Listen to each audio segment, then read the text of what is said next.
ஜெயகாந்தன் எழுதிய ஒரு பிடி சோறு 1958 இந்த கதை வந்திருக்கு. இந்த கதை நம்ம சேனல்ல ஏற்கனவே வந்திருக்கு. அதிகமான வியூஸ் போன கதையும் கூட. தமிழ் இலக்கியத்துல வறுமையும் பசியின் கோரத்தையும் மிக யதார்த்தமா பதிவு செய்த ஒரு உன்னதமான படைப்பாக இந்த கதை கருதப்படுது. விளிம்பு நிலை மனிதர்களின் வாழ்க்கை. இக்கதை பிளாட்பாரங்கள், குடிசைகள் மற்றும் கூவம் நதிக்கரை ஓரம் வாழும் சமூக அனாதைகளின் வாழ்க்கையை ஒரு டார்ச்லைட் போட்டு வெளிச்சம் போட்டு காட்டுகிறது. அவங்களோட வாழ்க்கை முறைய. பசியின் யதார்த்தம். ராசாத்தி மற்றும் அவள் மகன் மண்ணாங்கட்டி ஆகிய இருவரின் வறும நிலை இதில் சித்தரிக்கப்படுகிறது. ஒருவேளை உணவுக்காக அந்த சிறுவன் அடுத்த அடுப்பில் இருந்து சோற்றை திருடி தின்னும் நிலை. வறுமை ஒருவனை எந்த எல்லைக்கு கொண்டு செல்லும் என்பதை உணர்த்துகிறது. பசியின் கொடுமையால் மனிதர்களின் தங்களின் தார்மீக விழுமியங்களை இழக்கும் நிலையை ஜெயகாந்தன் துணிச்சலுடன் எழுதியுள்ளார். உழைப்புக்கு கிடைக்காத போது பசிக்காக விபச்சாரத்தில் ஈடுபட வேண்டிய அவல நிலையை சந்திக்கும் பெண்களின் வாழ்வாதார சிக்கல்களையும் இக்கதை பேசுகிறது. ஜெயகாந்தன் ஐயா அவர்களின் நடை ஒரு வலுவான இசைக்கருவியின் மீதான தந்தியை போன்றது. அது மிடுக்காகவும் உண்மையை முகத்தில் அடித்தார் போலவும் இருக்கும் என்று விமர்சகர்களால் போற்றப்படுகிறது. இந்த கதையை மறுபடியும் கேட்டு இந்த கதைக்கு உங்கள் ஆதரவை தாருங்கள். வாங்க கதைக்குள்ள போகலாம். நானாம் அதோ விரலை சொடுக்கி கொண்டு குதித்தோடி வருகிறதே ஒரு கரிக்கட்டை. அவன்தான் ராசாத்தியின் ஏக புத்திரனான மண்ணாங்கட்டி சிறுவன். தென்னார்காடு ஜில்லாவாசிகளை தவிர மற்றவர்களுக்கு பெயர் வேடிக்கையாய் தான் இருக்கும். ராசாத்தியின் இறந்து போன அப்பனின் பெயர் அது. கிழவன் மீது கொண்ட ஊமை பாசம் இப்பொழுது மகன் மீது சொருகிறது. இப்பொழுது மண்ணாங்கட்டிக்கு ஏக குஷி. ஏன் தெரியுமா? அடுத்த அடுப்பில் இருந்த சோற்றை திருடி தின்ற எக்களிப்புத்தான். பூட்டா திறப்பா, பிளாட்பார வாழ்க்கை தானே. நாய் வந்து வாய் வைத்தாலும் அடித்து துரத்துவார் இல்லை. அதுவும் இந்த திருட்டுக்கோட்டு பயல் பிறர் காணும்படியா அந்த காரியத்தை நடத்தியிருப்பான். பானையோடு தூக்கி கொண்டு தெருக்கோடியில் இருக்கும் அந்த பால் மண்டபத்துக்குத்தான் ஓடியிருப்பான். அது அவன் வாசஸ்தலம் முன்னே. வெட்டி வைக்க எங்கடா போயிருந்த சோமாரி என்று வரவேட்டாள் அவன் தாய் ராசாத்தி. யமோ துட்டுமா, துட்டு குடுமா என்று அவள் சேலை முந்தானியை பிடித்து கொண்டு குதித்தான் சிறுவன். ராசாத்தி நிறைமாச கர்ப்பிணி. அவன் இழுப்புக்கெல்லாம் அவள் ஈடு கொடுக்க முடியுமா? அவன் இழுத்த இழுப்பில் கீழே விழத் தெரிந்தால் சமாளித்து கொண்டு நின்ற வேகத்தில் ஆத்திரத்துடன் மண்ணாங்கட்டியின் முதுகில் 2 அறை வைத்தாள். உன்னை பாடையில வைக்க என்னை இஸ்து தள்ள பாத்திய? எங்கனாச்சும் ஒழிஞ்சு தொலைறது தானே. துட்டு வேணுமா? துட்டு இவன் அப்பன் இங்க கொட்டி வச்சிருக்கான் பாரு. ஏமா எங்க அப்பா ஆறுமா? ராசாத்தி என்ன பதில் சொல்லுவாள்? அவளுக்கே தெரியாது. இப்பொழுது வயிற்றில் இருப்பதற்கு தகப்பன் ஒரு நிமிஷம் எங்கோ நினைவு கூர்ந்து சாடையம்மன் கோவில் திருவிழாவில் சந்தித்து சில நாட்கள் உறவாடி இருந்த அந்த தாடிக்கார வளையல் வியாபாரியை, அவன் முகத்தை, அவன் சிரிப்பை, அவனது சேஷ்டைகளை எல்லாம் மனசில் நினைத்து நிறுத்தி பார்த்தாள். அவள் முகத்தில் சிரிப்பு குழம்பியது. அந்த ரகசியங்களெல்லாம் மண்ணாங்கட்டிக்கு தெரியுமா என்ன? இங்கே வாடா வாந்தி பேதியில போறவனே என்று பல்லை கடித்து கொண்டு அவனை எட்டி பிடிக்க கையை வீசினாள். ஒரே பாய்ச்சலில் அவள் பிடியிலிருந்து விலகி சென்ற சிறுவன் ஹை நானா என்று 2 கைகளையும் தட்டி கொண்டு குதித்தான். வா வா புண்டங்கொட்டிக்க வருவல்ல என்று விரலை ஆட்டி பத்திரம் கூறினாள். ராசாத்தி நான் தான் துண்ணுட்டேனே என்று வயிற்றில் தாளம் தட்டியவர் என்று பெரிசாக ஒரு ஏப்பம் விட்டு காண்பித்தான். மண்ணாங்கட்டியின் முதுகில் பின்னால் இருந்து பளீரென ஒரு அறை விழுந்தது. தேவடியா பெத்த பேல, விரவு தூக்கின்னு போயிருக்கிறவருக்கு சோறு எடுத்து வச்சா அதை திருடி தின்னுட்டு வந்து குதிக்கிறத பாரு என்று உரிமையவாறே நின்றிருந்தால் மாரியாயி. வாடி உத்தம பத்தினி, பத்தினி படபடா பானை சட்டி லொடபடா என்று பச்சையான பழமொழியை நீட்டி முழக்கி சேலை தலைப்பை வரிந்து கொண்டு வந்தாள் ராசாதி. ஐய, ஒண்ணுங்கட்ட மூளைக்கு ரோசத்துக்கு குறைச்சல் இல்ல. அப்படியே தொங்க தொங்க கட்டிக்கின்னு பெத்தவ மாதிரிதான் என்று முகவாயை தோளில் இடித்து கொண்டு மாறி. ஆமா, உன்ன மாதிரி தொங்க தொங்க கட்டிக்கின்னு ஊர் மெஞ்சா நல்லாத்தான் இருக்கும் என்று திருப்பி எடுத்தாள் ராசாத்தி. ஆமா, நான் போகும்போது இவதான் வந்து விளக்கு பிடிச்ச மாதிரி தன்னை மாறிக்கு தன்னை பற்றி யாருக்கும் தெரியாது என்ற துணிச்சல். ஏண்டி ஒரே முட்டை அலட்டிக்கிற? ஒன்னு அட்ரஸ் பூரா என்கிட்ட இருக்குடி. அன்னைக்கு சுதந்திரத்துக்கு நாள் மோர் மார்க்கெட்டுக்கு துலுக்கனோடு போனியே, எனக்கு தெரியாதுன்னு நினைச்சுக்கினியா? மாரிக்கு சுருக்கன பொத்துக்கொண்டு கோபம் வந்து விட்டது. மேலே எதுவும் பேச முடியாமல் இன்னாடி சொன்ன அவுசாரி முண்டை என்று உரிமிக்கொண்டே ராசாத்தியின் கன்னத்தில் எட்டி அறைந்தாள் அடி. என் ஜக்காலத்தி என்று மாரியாயின் கூந்தலை எட்டி பிடித்து சிம்பினாள் ராசாத்தி. வலி பொறுக்க மாட்டால் ராசாத்தியின் நெஞ்சில் குத்தினாள் மாரி. ராசாத்திக்கு வெறி அடங்கவில்லை. கூந்தலை பிடித்த பிடியை விடாமல் சிம்பினாள். மாரியின் கையை வீச்சை காற்றை துழாவியது. இரண்டொரு குத்து ராசாத்தியின் நெஞ்சில் விழுந்தன. மூன்றாவது குத்து ராசாத்தியின் வயிற்றில் விழுந்த அடியே புள்ளத்தாச்சிடி என்ற அலறலுடன் மாரியாயின் பிடரில் அறைந்து அவளை பிடித்து இழுத்தான். அப்பொழுதுதான் அங்கு வந்த மாரியின் புருஷன் மாணிக்கம். விலகி நின்ற இருவரின் முகத்திலும் கூந்தல் கலைந்து படிந்திருந்தது. மூஸ் மூஸ் என்று மூச்சு இழைத்தது. ராசாத்தியின் ரவிக்கை கிழிந்து தொங்க அங்கமெல்லாம் வெளியே தெரிந்தன. தனது பெரிய வயிற்றை அசைக்க முடியாமல் பெருமூச்செறிந்தாள் ராசாத்தி. இன்னாமே, நீ என்ன பொம்பளையா பிசாசா? வாயும் வவுருமா இருந்துக்கின்னு இப்படியா பேயா அடிச்சுக்கிறிய? படாத இடத்துல பட்டுதுன்னா என்ன ஆகுறது? நான் ஒண்ணுமே பண்ணல அண்ணே என்று அழ ஆரம்பித்தாள். ராசாத்தி கர்ப்பிணியான ராசாத்தி முகம் சிவந்து அழவும் மாணிக்கத்தின் மனசு என்னவோ போல் ஆகிவிட்டது.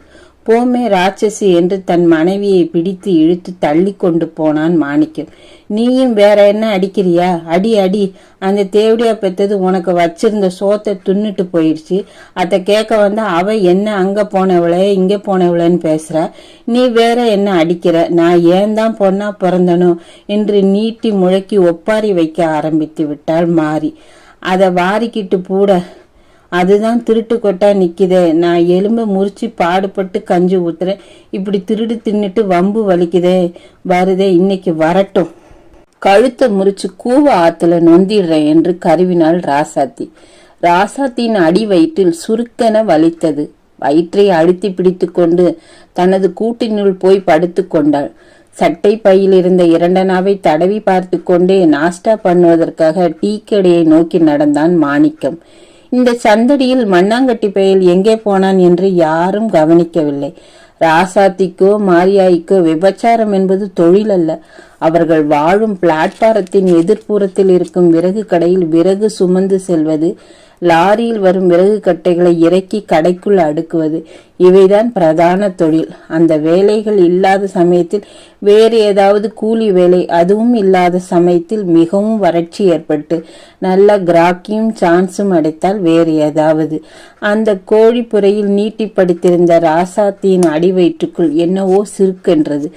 குத்தி வாங்கியதும் ராசாத்தி நவுந்து கொடுத்தாள். கீழுதொடு பற்களுக்கிடையில் மடிந்து கொடுத்தது. நெற்றி சுருங்கிற்று. வயிற்றில் வலியா பசியா? கால்களை சற்று அகல விரித்து இடுப்பு சிலையை தளர்த்தி விட்டு கொண்டாள். இடுப்பை வளைத்து நெஞ்சை உயர்த்தி உடலை முறுக்கி கொடுத்தாள். பாதங்களை தரையில் உரசி உரசி எழுப்பிய ஒலி அவளுக்கு இதமாக இருந்தது. திரும்பவும் தேய்த்து தேய்த்து பார்த்து கொண்டாள். வலியை பற்றி நினைவு இல்லை. ஏதாவது கொஞ்சம் சாப்பிட்டால் தேவலாம் போன்ற எண்ணம். கொஞ்சமா? கஞ்சியை கண்டு 2 நாளாச்சு. ஒரு பானை கஞ்சி இருந்தாலும் நொட்டலாம். அவள் கண்கள் மூளையில் கவிழ்த்து வைக்கப்பட்டிருந்த மூளைப்பானையை நோக்கின. பக்கத்தில் ஓட்டையான அரிசி பானை உருண்டு கிடந்தது. பசி வயிற்றை மென்றது. அவளுக்கு எரிச்சலாய் வந்தது. ஒற்றை காலில் கிடந்த ஈய காப்பு தரதரவென தரையில் தேய்த்து கரையை பாதங்களை தேய்த்து கொண்டாள். அடி வயிற்றின் ஒரு பக்கத்தில் சில நிமிஷங்களுக்கு ஒரு முறை சுருக்கென்ற குத்தல் வேறு. அம்மாடி என்ற பெருமூச்சு. ராசாத்தி ராசாத்தி என்ற குரல் கேட்கிறது. மல்லாந்து கிடந்தவாறே தலையை நிமிர்த்து பார்க்கிறாள் ராசாத்தி. மாரியாயி குனிந்து நின்றபடி தலையை மட்டும் குடிசைக்கு நீட்டியவாறு, என்ன ராசாத்தி, இடுப்பு வலியா என்று கேட்டாள். அதெல்லாம் ஒண்ணுமில்ல, பசிதான். நேத்து ஒரு வாய் கஞ்சி குடிச்சாதான் இன்னைக்கு பூரா பட்டினி. அதான் வயத்தை என்னமோ பண்ணுது. மாரியாய்க்கு மனசை என்னவோ செய்தது. பாவம், வாயும் வயிறுமா இருக்கிற பொம்பளை பட்டினி கிடக்கலாமா? ராசாத்தியின் குடிசைக்குள் நுழைந்து குனிந்து நின்றபடி ஒரு மருத்துவச்சியை போல் அவளுடைய உடலை பரிசோதித்தாள் மாரியாயி. இடுப்பு சிலையை தளர்த்தி அவிழ்த்து கருஞ்சிசுவின் சிரமூட்டி நிற்கும் அவளுடைய அடிவயிற்றை தடவி பார்த்தாள். வயிறு கனத்து உருண்டு திரண்டிருந்தது. மேல் வயிறு தளர்ந்து போய் சுருங்கி விரிந்து மேலும் கீழும் ஏறி இறங்கி கொண்டிருந்தது. ராசாத்தின் அடிவயிற்றை தடவி கொண்டே இருந்தாள் மாரியாயி. அந்த வயிற்றுக்குள் ஒரு புதிய உயிர், ஒரு பச்சை பசும் சிசு இருக்கிறது என்ற உணர்ச்சியால் மாரியாயிக்கு உடல் முழுதும் புல்லரித்தது. இது இடுப்பு வலி போலிதான் இருக்கு, ஆஸ்பத்திரிக்கு போயிட என்று கூறினாள் மாரியாய். அட நீ ஒண்ணு எனக்கு தெரியாதா, மாசம் 8 தானே ஆச்சு, சடையம்மா கோயில் திருநா அப்பதானே தரிச்சுது, ஆவணி 1 புரட்டாசி 2 என்று கணக்கெல்லாம் போட்டு பார்த்துட்டு அதெல்லாம் ஒண்ணுமில்ல, பசிதான் என்றாள். ராசாத்தி, நான் என்ன பண்ண, சோறு கூட இல்லையே, அரிசி இருக்கு, அடுப்பை பத்த வச்சு கஞ்சி கூட காய்ச்சிடலாம், லாரி நிறைய விறகு வந்து நிக்குதே, இப்ப விட்டா இன்னும் 2 நாளைக்கு காசை கண்ணால காண முடியாது என்று முணங்கி கொண்டே நின்றாள் மாரியாய். அரிசி இருக்கா என்று தலையை நிமிர்த்தி எழுந்து உட்கார்ந்து கொண்டாள் ராசாத்தி. இருக்கு, உன்னால கஞ்சி காய்ச்சிக்க முடியுமா? ஓ, அதெல்லாம் முடியும், சீக்கிரம் கொண்டா என்றவாறு சரிந்த கூந்தலை முடிந்து கொண்டாள். கணுக்காலில் ஏறி இருந்த ஈயக்காப்பை இழுத்து விட்டு கொண்டாள். அவிழ்ந்து திறந்து கிடந்த ரவிக்கையை இழுத்து முடித்து உட்கார்ந்தவாறே சேலையும் இடுப்பில் சுற்றி கொண்டாள். அந்த குடிசையில் நிற்க முடியாது. ராசாத்தி நல்ல உயரம் என்பது மட்டுமல்ல, குடிசையும் ரொம்ப தாழ்ந்தது தானே. உதட்டை மடித்து கடித்து கொண்டு மெல்ல நகர்ந்து குடிசைக்கு வெளியே வந்ததும் நிமிர்ந்து எழுந்து நின்றாள். அம்மாடி, வயிறுதான் என்னமா கணக்கிறது.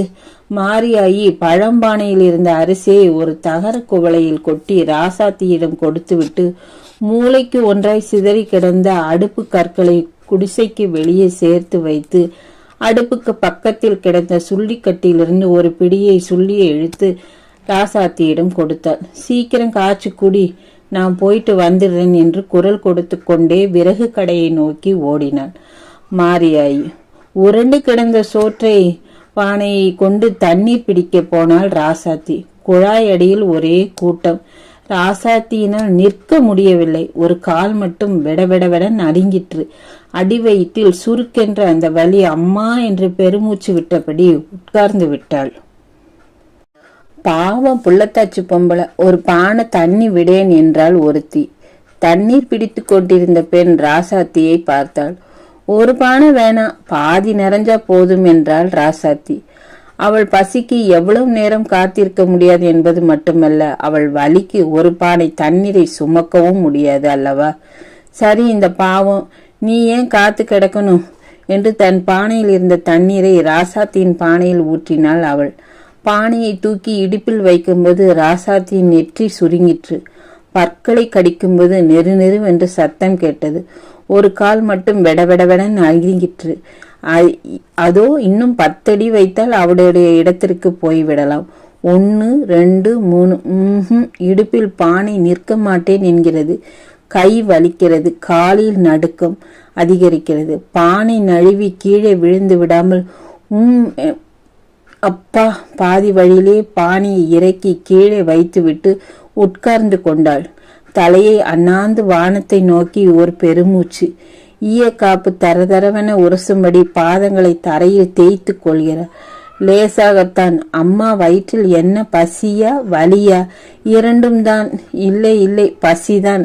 அது அடுப்பு இருக்கிறது, அரிசி இருக்கிறது, சுள்ளி இருக்கிறது, தீப்பெட்டி அந்த தட்டியில சொருகி வச்சேனே இருக்கும். போய் பத்த வச்சு அரிசியை போட்டு காய்ச்சி அந்த கஞ்சி கலையத்துல ஊத்தி உப்பும் அதுவும் இருக்கும். அரிசி பானையில ஒரு பொட்டானம் போட்டு வச்சது எங்க போயிடும்? அது கூடவே அந்த பாதி எலுமிச்சை ஊறுகாய் துண்டு. அதையும் கடிச்சுக்கின்னு சூடா ஒரு பல்லா கஞ்சி குடிச்சா அவள் வாயெல்லாம் நீர் சுரந்தது. எழுந்தாள். தண்ணீர் பானையை விசுக்கென தூக்கி இடுப்பில் வைத்து கொண்டு நடந்தாள். அடுப்பின் மீது பானையை வைத்து சுள்ளிகளை பற்ற வைத்தாள். அடுப்பு புகைந்தது. கண்ணெல்லாம் எரிச்சல். குனிஞ்சு ஊதினா தீ பிடிச்சிருக்கும். அவளால் குனிய முடியவில்லை. அப்புறம் கஞ்சி. வயிறு பூமியில் படாமல் ஒரு காலை மண்டியிட்டு ஊன்றி ஒரு கையை தரையில் தாங்கிக் கொண்டு ஒரு மூச்சு இழுத்து ஊதினாள். தபக்கென்று அடுப்பில் தீ சுழன்று எரிந்தது. ஒரு கணம் அவள் தலையும் சுழன்றது. அப்பாடா, ஒரு வழியா தண்ணி கொதி வந்துடுச்சு. அரிசியை கழுவி கொட்டி ஒரு உடைந்த சட்டியினால் பானையை மூடினாள். எரிந்து வெளித்தள்ளிய நெருப்பு துண்டுகளை மீண்டும் அடுப்பின் வாய்க்குள் தள்ளி மேலும் சில சுள்ளிகளை முறித்து சொறினாள். பட் பட் என்ற தீப்பொறிகள் வெடித்து சிதறின. அவள் முகமெல்லாம் வியர்வை முத்துக்கள் துளிர்த்தது வழிந்தன. பரட்டை கூந்தல் கலைந்து நெற்றியிலும் முகத்திலும் வழிந்த வியர்வை ஒட்டி கொண்டது. அவளுக்கு இப்பொழுது அதெல்லாம் கவலை இல்லை. ஒரு வாய் கஞ்சி, ஒரு பிடி சோறு, அப்பாடா என்று படுத்து கொள்ள வேண்டும், அவ்வளவுதான். சலபளவென்ற சத்தம் பானைக்குள்ளிருந்து ஒலித்தது. மூடியிருந்த சோற்று பானையின் வாயிலிருந்து பொங்கி வழிந்த நுரைத்த கஞ்சி அடுப்பிற்குள் வடிந்து ஒழுகியது. சொர் என்ற சப்தம் கேட்டதும் ராசாத்தி அவசர அவசரமாய் பானை முடியை முந்தானையால் பிடித்து எடுத்து கீழே வைத்தாள். வெண்ணிற கஞ்சியில் சோற்று பருக்கைகள் சுழன்று புரண்டு கொதித்து கொண்டிருந்தன. மட்டமான புழுங்கல் அரிசி கஞ்சி கொதிக்கும் போது கமழ்ந்து பரவும் மனம் இருக்கிறதே, ஒரு முறை நெஞ்சு விரிய மூச்சை இழுத்து அந்த வாசனையை அனுபவித்தாள் ராசாத்தி. கஞ்சியின் மனம் அவள் அடிவயிறு வரை சென்று குபு குபுவென பசியை கிளறியது. கஞ்சி குடிச்சு 3 நாள் ஆச்சே. பரபரவென்று உள்ளே சென்று அரிசி பானையில் கிடந்த உப்பு பொட்டணத்தையும் ஊறுகாய் துண்டையும் எடுத்து கொண்டு வந்து அடுப்பின் முன்னே வைத்து விட்டு மூளையில் உருண்டு கிடந்த கஞ்சி கலையத்தை எடுத்து பானையில் இருந்த தண்ணீரை ஊற்றி சுத்தமாக கழுவினாள். அடுப்பில் இருந்த சுள்ளியெல்லாம் எரிந்து தணிந்து விட்டது. மூங்கில் தட்டி ஓரமாய் சற்று நேரம் சாய்ந்து உட்கார்ந்து கொண்டாள். அங்கமெல்லாம் தளர்ந்து சுழன்று விடுவது போல் சலித்தது. வறண்டு உலர்ந்து போன உதடுகளை நக்கி கொடுத்து கொண்டாள். மெல்ல நகர்ந்து பானையை இறக்கி கலையத்தில் கஞ்சியை ஊற்றினாள். சற்று ஆறட்டும் என்று கஞ்சி கலையத்தை கையில் எடுத்து குனிந்து ஊதினாள். ஊதும்போது அவள் வாயில் சுரந்த உமிழ்நீர் உதடுகளில் வழிந்தது. பக்கத்தில் இருந்த ஊறுகாய் துண்டில் கொஞ்சம் தொட்டு நக்கி கொண்டாள். ச என்று சப்பு கொட்டிக்கொண்டே அதே பொழுதில் கீழுதட்டை மடித்து கடித்து நெற்றியை சுருக்கி இடுப்பை வளைத்து நெளிந்தாள். அதென்ன பசியா வலியா? ஒரு வாய் கஞ்சியை குடிச்சு ஒரு பிடி சோத்தையும் தின்ன எல்லாம் சரியா போயிடும். அப்பாடான்னு நிம்மதியா தூங்கலாம். ஊறுகாய் பொட்டணத்தை பிரித்து வைத்து கொண்டு கஞ்சி நிறைந்த தகர குவளையில் வாய் வைத்து உறிஞ்ச போகும் சமயம் ஹே ஹே நானாம் என்ற குரல் அவள் அருகே ஒலித்தது. மென்னியை பிடித்து அழுத்தியது. எனக்குமா எனக்குமா கஞ்சி என்று அவள் எதிரே நின்று குதிக்க ஆரம்பித்தான் மண்ணாங்கட்டி சிறுவன். அவன் கையில் இருந்த கிழிந்த காற்றாடி காற்றில் அடித்து சென்றது கூட அவனுக்கு தெரியவில்லை. அவனை கண்டவுடன் ராசாத்திக்கு மத்தியானம் நடந்த சம்பவமும் அதன் விளைவாய் எழுந்த சச்சரவும் நினைவுக்கு வரவே ஆத்திரம் குமிறி பொங்கியது. முடியாது, என் கையால உனக்கு ஒரு பிடி சோறு போட மாட்டேன், எங்காவது ஒழிஞ்சு போ, மூஞ்சியிலே முழிக்காத என்று ராட்சசி போல் கத்தினாள். பசிக்குதுமா, கஞ்சி கொடுமா, ஐயா எம்மா என்று முரண்டாடினான் மண்ணாங்கட்டி. நீ என்ன பண்ணினாலும் சரி, உனக்கு ஒன்னும் தர முடியாது, போ திருட்டு மூதேவி, எங்கேயாவது போய் திருடு தின்னுடா. ஐயே எம்மா முடியாது, இன்னைக்கு என்ன ஆனாலும் சரி என்று கலையத்தில் இருந்த கஞ்சியை ஒரு புறம் தள்ளி வைத்து மூடிவிட்டு காவலுக்கு உட்கார்ந்து கொண்டாள் ராசாத்தி. ஐய பசிக்குதே எம்மாடி பசிக்குதே என்று தரையில் புரண்டு அழுது கல்லூலி மங்கத்தனம் பண்ணினான் சிறுவன். ராசாத்தியின் ஆத்திரமெல்லாம் பீறிக்கொண்டு வந்தது. பக்கத்தில் இருந்த சொல்லி குச்சியை எடுத்து தரையில் விழுந்து புரண்டு அழுது கொண்டிருந்த மண்ணாங்கட்டியின் முதுகில் விளாசினாள். சிறுவன் குய்யோ முய்யோ என்று கதறிக்கொண்டு ஓடினான். திரும்பி வந்தா பலி வச்சிடுவேன், எங்கேயாவது ஒழிஞ்சு போ பொணமே என்று கருவியவாறு குச்சியை விட்டு எறிந்தாள். அடிவயிற்றில் சுருக்கென்றது. பற்களை கடித்து கொண்டாள். பசியா வலியா? சனிய தின்றப்போ யம மாதிரி மென்னியை பிடிக்க வந்துடுச்சு என்று முணங்கி கொண்டே குடிசையின் தட்டி ஓரமாக திரும்பி உட்கார்ந்து கஞ்சி கலையத்தை அருகில் இழுத்தாள். எம்மா என்று சினுங்கி கொண்டே மறுபடியும் அவள் பின்புறம் வந்து நின்றான் மண்ணாங்கட்டி. முடியாது. அவள் அவனை திரும்பி கூட பார்க்கவில்லை. மண்ணாங்கட்டிக்கு கோபம் மூண்டது. அவன் கண்கள் தாயை கஞ்சி கலையத்தையும் வெறித்து விழித்தன. அம்மா தர்றியா மாட்டியா என்று அதட்டி கூவினான். முடியாது, நீ என்ன சொன்னாலும் சரி. தன் மகனின் அதட்டலை எண்ணி உள்ளூர சிரித்து கொண்டே கஞ்சி கலையத்தில் கையை விட்டு துழாவி ஒரு கவளம் சோற்றை வாய் அருகே கொண்டு போனாள். எனக்குமா, எனக்கு என்று அவள் கையில் இருந்த கலையத்தை பாய்ந்து பிடுங்கினான் மண்ணாங்கட்டி. அவள் தர மறுத்தாள். சோற்று கையால் அவனை தள்ளிக்கொண்டே மறு கையால் ஓங்கி ஓங்கி அடித்தாள். அவன் ஓவென்று அலறியவாறே மண் கலையத்தை விடாப்பிடியாய் பறிக்க முயன்றான். இந்த மல்லுக்கட்டில் கலாயத்தில் இருந்த கஞ்சியெல்லாம் கீழே கவிழ்ந்து விட்டது. ஒரு கணம் இருவரும் திகைத்தனர். அவனை எட்டி பிடிக்க வெறி கொண்டு பாய்ந்தாள் ராசாத்தி. அவன் தப்பி விட்டான். அட, நீ அழிஞ்சு போயிடுவ, உன்னை பாம்பு புடுங்க, நீ மண்ணா போயிடுவ, சடையம்மாவுக்கு உன்னை வெட்டி பலி கொடுக்க என்று அழுதவாறே சபித்தாள் ராசாத்தி. அவன் அதையெல்லாம் பொருட்படுத்தாமல் அழுது கொண்டே தரையில் சிந்திய கஞ்சி சோற்றை கை நிறைய அள்ளிக்கொண்டு எடுத்தான் ஓட்டம். அடப்பாவி, நீ அழிஞ்சு போவ என்று பற்களை கடித்து கூவிக்கொண்டே கையில் இருந்த கஞ்சி கலையத்தை அவன் ஓடிய திசையில் வீசி எறிந்து ஓவென்று அலறி அழுதாள். தரையில் மோதிய கலையும் நொறுங்கி பெத்த வயத்தில் பெரண்டைய வைக்கணும் என்று ஒப்பாரி வைத்துக் கொண்டு படார் படார் என்று முகத்திலும் மார்பிலும் அரைந்து கொண்டாள். ஒரு கணம் அவள் விழிகளில் வெறித்தி சுழன்றன. உயிரை கையில் பிடித்து கொண்டு சிரமப்பட்டு காய்ச்சிய கஞ்சியெல்லாம் தரையில் சிதறி போய் விட்டதே, அட தெய்வமே என்று அலறி மடாரென சாய்ந்தாள். புரண்டு புரண்டு அழுதாள். திடீரென இடுப்புக்கு கீழே அலகு கொண்டு குத்தி வாங்கியது போன்ற வேதனை. ஐயோ வென்று அலறிய ராசாத்தி நிலைமையை உணர்ந்து கொண்டாள். இடுப்பு வலிதான், அவளால் நகர முடியவில்லை. மார்பில் என்னவோ அடைத்தது. மேல் வயிற்றில் யாரோ மிதிப்பது போல் மூச்சு முட்டியது. வயிற்றில் குடல் எல்லாம் கழண்டு சரிவது போல் என்னமோ புரண்டது. காலும் கையும் விரைத்து கொண்டன. கால்களை தரையில் உதைத்து உதைத்து தேய்த்து கொண்டாள். கைகளால் தரையை பிராண்டினாள். உதட்டை கடித்து வாயெல்லாம் ரத்தம். ஐயோ அம்மா, கடவுளே, சடையம்மா, தாயே என்று என்னென்னவோ பிதற்றினாள். பிரார்த்தித்து கொண்டே விரைத்த கால்களை விலக்கி விலக்கி பின்னி கொண்டன. பாதங்களை தரையில் வெறி கொண்டு தேய்க்கும் போது காலில் கிடந்த ஈயக்காப்பு இழுபட்டு தேய்ந்தது. இனி பிழைப்பதாவது, செத்துதான் போயிடுவோம் என்று தோன்றியது அவளுக்கு. ஒரு வாய் கஞ்சிக்குத்தான் பெற்ற மகனை அடித்து விரட்டி விட்டார். தலையை பீத்து கொண்டு, அடைய மண்ணாங்கட்டி, என் கண்ணு, நான் செத்து போயிடுவேண்டா என்று உரத்த குரலில் ஓவென கதறி அழுதாள். அந்த ஒரே அலறலில் பின்னி கிடந்த அவள் கால்கள் பீத்து கொண்டு விலகின. அந்த வேகத்தில் ஒற்றை காலில் கிடந்த அந்த ஈயக்காப்பு காலை விட்டு கழன்று உருண்டு ஓடி எங்கோ விழுந்தது. ராசாத்தின் அலறல் லாரியில் விறகு இறக்கி கொண்டிருந்த மாரியாயின் செவிகளுக்கு எட்டியது. அவ்வளவுதான். கையில் இருந்த விறகை கீழே போட்டுவிட்டு ஓட்டமாய் ஓடி வந்தாள் மாரியாயி. அவளை தொடர்ந்து ஒரு சிறு கும்பலே வந்தது. ராசாத்தி என்று கூவிக்கொண்டே குடிசைக்குள் நுழைந்தாள் மாரியாயி. ஆம்பளை பசங்க எல்லாம் போங்க, ஏ குட்டி, நீ ஏன் நிக்கிற போ என்று சிறுவர்களை எல்லாம் விரட்டினர். சில பெண்கள் ராசாத்தி ராசாத்தி என்ற குரல்கள். பதில் இல்லை. ஐயோ ராசாத்தி என்று அவள் முகத்தை பிடித்து கொண்டு அலறினாள் மாரியாயி. ராசாத்தியின் கண்கள் சற்றே திறந்தன. உதடுகள் கோணி கோணி வலித்தன. என் கண்ணு மண்ணாங்கட்டி, என் கண்ணு மண்ணாங்கட்டி என தலையில் சாய்ந்தது. ராசாத்தியின் தலைமாட்டில் விளக்கொன்று ஏற்றி வைக்கப்பட்டது.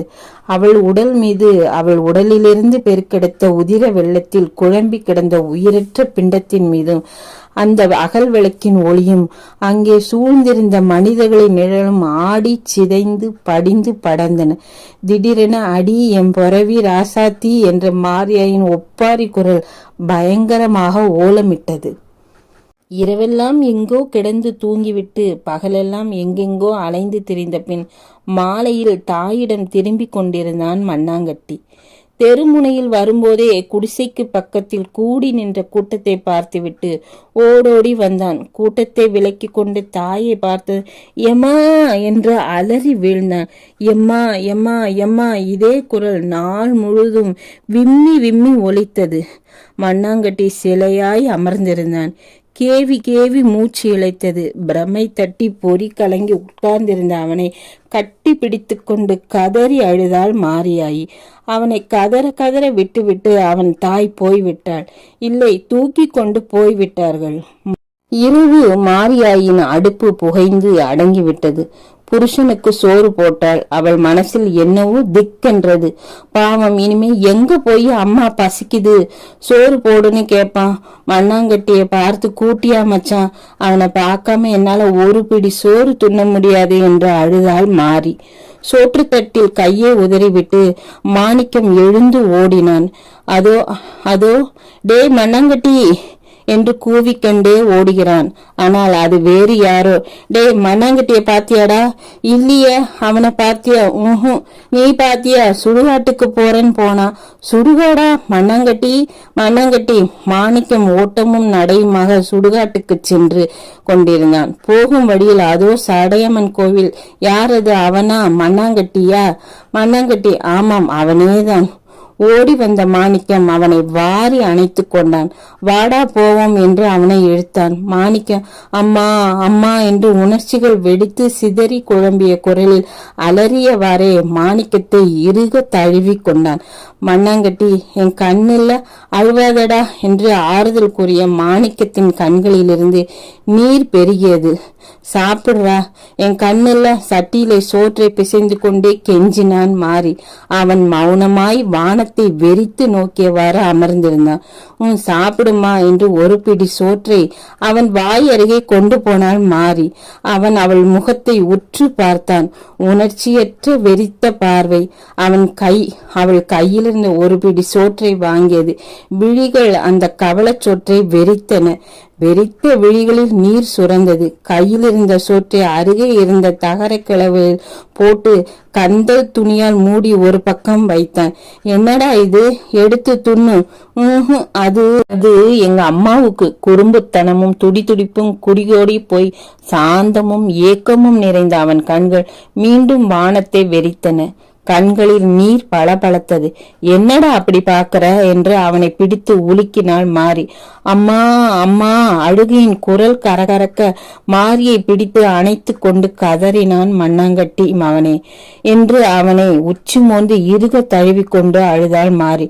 அம்மா மவனே மவனே என்று கதை முடிந்தது. இந்த கதை பிடிச்சிருந்தா லைக் பண்ணுங்க, ஷேர் பண்ணுங்க. மற்றும் ஒரு கதையுடன் உங்களை சந்திக்கிறேன். நன்றி, வணக்கம்.